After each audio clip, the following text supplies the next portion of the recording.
You've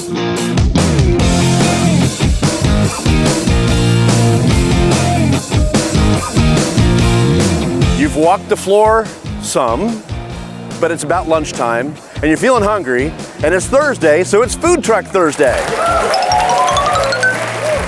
So they've kind of circled the wagons in here. Everything that you can think of, from pork and beef and Mexican and ice cream and lobster, it's all in here on Food Truck Thursday. And it's a nice diversion from the rest of the show. Lots of places to sit and lots to do actually in here to meet with people. You can even have your lunch meetings if you want to with Food Truck Thursday.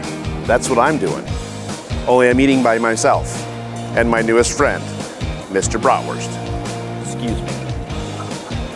It's in Freedom Hall and it's Thursdays. It's a great day to come to the show.